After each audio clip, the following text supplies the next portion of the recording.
नमस्कार दोस्तों, अविरल टाइम्स में आप सभी का स्वागत है। मैं हूं आपके साथ सोनाक्षी दीक्षित। आपराधिक न्याय प्रणाली में सुधार के लिए एक ऐतिहासिक कदम उठाते हुए 3 नए अधिनियम कानून भारतीय न्याय संहिता, भारतीय नागरिक सुरक्षा संहिता और भारतीय साक्ष्य अधिनियम 1 जुलाई से लागू होंगे। पिछले साल अगस्त में संसद के मॉनसून सत्र के दौरान पेश किए गए ये कानून क्रमशः औपनिवेशिक युग की भारतीय दंड संहिता, दंड प्रक्रिया संहिता और 1872 के भारतीय साक्ष्य अधिनियम की जगह लेंगे। भारतीय न्याय संहिता यानी कि BNS 163 साल पुरानी IPC की जगह लेगी, जिससे दंड कानून में महत्वपूर्ण बदलाव आएंगे। एक उल्लेखनीय परिचय धारा 4 के तहत दंड के रूप में सामुदायिक सेवा है। हालांकि जाने वाली सामुदायिक सेवा की सटीक प्रकृति अभी भी अनिर्दिष्ट है। यौन अपराधों के लिए कड़े उपाय किए गए हैं। कानून में उन लोगों के लिए 10 साल तक की कैद और जुर्माने का प्रावधान है जो बिना किसी इरादे के शादी का वादा करके धोखे से यौन संबंध बनाते हैं। नया कानून धोखे को भी संबोधित करता है, जिसमें किसी की पहचान छिपाकर रोजगार, पदोन्नति या शादी से संबंधित झूठे वादे शामिल हैं। संगठित अपराध अब व्यापक कानूनी जांच का सामना कर रहा है, जिसमें अवैध गतिविधियों की एक विस्तृत श्रृंखला शामिल है। इन गतिविधियों में अपहरण, डकैती, वाहन चोरी, जबरन वसूली, भूमि हड़पना, अनुबंध हत्या, आर्थिक अपराध, साइबर अपराध और व्यक्तियों, ड्रग्स, हथियारों या अवैध वस्तुओं या सेवाओं की तस्करी शामिल है। वेश्यावृत्ति या फिरौती के लिए मानव तस्करी संगठित अपराध सिंडिकेट के सदस्यों के रूप में या ऐसे सिंडिकेट की ओर से मिलकर काम करने वाले व्यक्तियों या समूहों द्वारा की जाती हैं। उन्हें कठोर दंड का सामना करना पड़ेगा। प्रत्यक्ष या अप्रत्यक्ष भौतिक लाभ के लिए हिंसा, धमकी, डराने धमकाने, जबरदस्ती या अन्य गैर कानूनी तरीकों से किए गए इन अपराधों को कड़ी सजा दी जाएगी।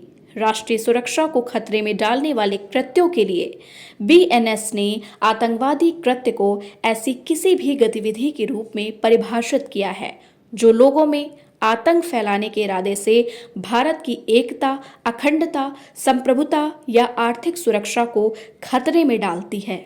यह कानून भीड़ द्वारा हत्या के गंभीर मुद्दे को भी संबोधित करता है।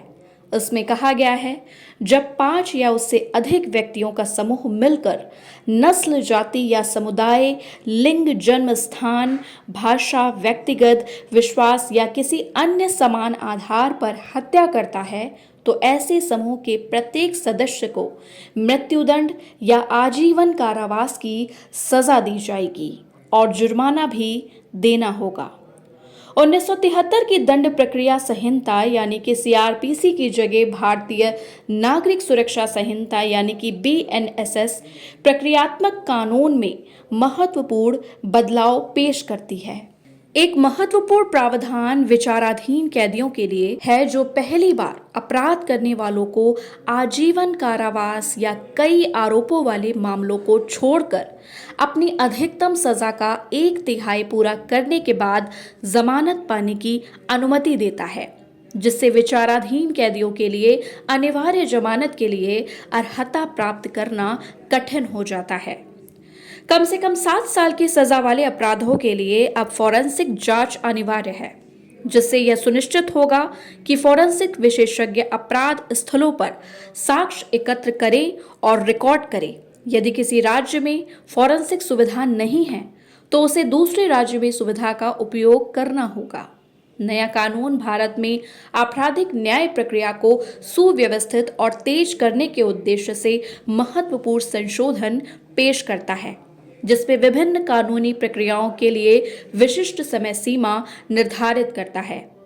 प्रमुख प्रावधानों में शामिल है बलात्कार पीड़ितों की जांच करने वाले चिकित्सकों को 7 दिनों के भीतर जांच अधिकारी को अपनी रिपोर्ट प्रस्तुत करनी होगी। बहस पूरी होने के 30 दिनों के भीतर निर्णय सुनाया जाएगा, जिसे 60 दिनों तक बढ़ाया जा सकता है। पीड़ितों को 90 दिनों के भीतर जांच की प्रगति के बारे में सूचित किया जाएगा। सत्र न्यायालयों को ऐसे आरोपों पर पहली सुनवाई से 60 दिनों के भीतर आरोप तय करने की आवश्यकता होगी।